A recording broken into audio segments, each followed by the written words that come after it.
I'm headed to see Aquaman. It comes out 2 weeks ahead of US.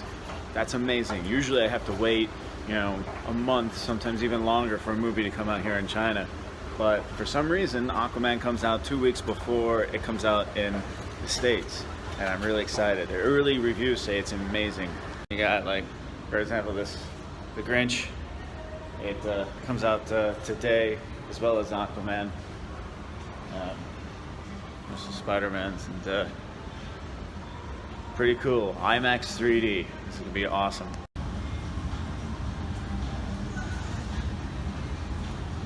Well, not only is it coming out 2 weeks ahead of time, but it's only costing me 57 RMB to see it in IMAX 3D. That's insanely good price, considering what you pay for IMAX back home in the States.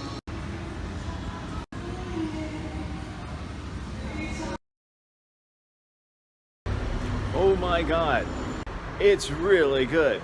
It puts the DC universe back on top, I think, Gone are the Batman versus Superman and Justice League crap that we got. And that's unfortunate because I do like Zack Snyder. I think his movies are really great, but those two movies were terrible. This one, fantastic. I mean, everything was cool about it. The action scenes, the special effects, the concepts of fighting underwater and the different worlds. It's not just one underwater world. There's like 7 of them, including a hidden one. I don't want to give anything away because it's really great. Jason Momoa, he's like the new king. It's a little over 2 hours long, but it had me riveted from beginning to end. James Cameron is directing Aquaman? James Wan, the director, who is known for mostly horror movies. I mean, he's the guy behind the Saw franchise, really. There was nothing horror about this. It was a straight up superhero movie, but on an epic scale, one that was world building that blew my mind. I mean, it was all these questions. How are they going to talk underwater, swim underwater? How are they going to interact and fight a war underwater? There were a couple of parts where the CGI kind of took me out of it because it's very CGI heavy. Even the audio when they're underwater kind of was distorted. I think that added to the concept of it being underwater. The acting was a little over the top in certain parts. They're a little campy by certain individuals, but it's meant to be. I mean, it's a superhero movie. Willem Dafoe was great in it. They made him look about 30 years younger in a couple scenes, but gotta love him. He's a legend. He's amazing. Nicole Kidman plays the Queen, and she was great. And let's not forget Dolph Lundgren is in this movie too. He was really cool. Amber Heard, who plays the love interest, the redhead. She looks good when she climbs out of the water all wet. She did okay. She satisfied her role. The synopsis is, that Arthur is a half Atlantean, half human, I guess. So they call him the half-breed. And his brother, who's a full breed, the guy he's got to fight for the throne. So it's the half-brother, but the firstborn, versus the second brother, but the pure breed, they call him. So that dynamic between the two brothers fighting was quite unique. And then they have, their mother, who of course they both love, and she loves both of them. And so it's very interesting how that dynamic plays out throughout the film. The villain is Mantis. Now, I don't know much about DC Universe villains or anything, but man, I'm sorry, I'm tired. I had a cup of coffee before I went in there, but I've been working way too much. Mantis did not have a big presence in the movie. When he came onto the screen and they had a battle, it was freaking awesome. The whole battle that happens on land in Italy was one of the best scenes in the whole movie.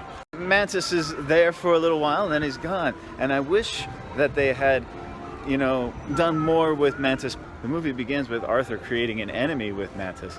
And so you think, okay, that's the main villain. But then he's just not in the movie very much, unfortunately. And his motivations for why he has a beef with Arthur are genuine. It's a really conflicted villain, and they could have drawn that out a little bit more. His character, I wish I had seen more of him, but we might see more of him in the future. The action scenes are amazing. The special effects are great, and it's full of just iconic imagery that even if you're a guy like me who doesn't know the comic books all that well, it's a great introduction to this superhero that, quite frankly, in the past has, you know, kind of gotten played down and kind of gotten made fun of in pop culture. I've said this before and I'll say it again. Aquaman sucks. One thing is for sure, Aquaman doesn't suck. I'm gonna go see it again.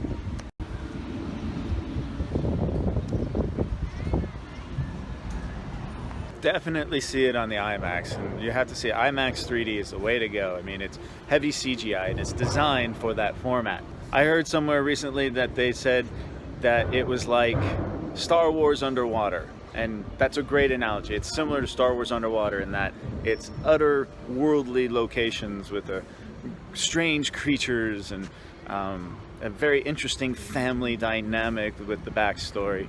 Although not as developed as the Star Wars universe, this is a great introduction. The hand-to-hand fight scenes were like Matrix-esque. They kind of go around and around and around, but very, very cool. But by far the best scene, in my opinion, was not under the water, but when they are fighting Mantis in Italy on the rooftops, and that was just, I could watch that scene over and over again. It's a long fight scene that is just really kick-ass. Tons of fun to watch. This movie is going to make a shit ton of money, and deservingly so. It's a good, fun, blockbuster movie right in time for the holidays. So, go see it.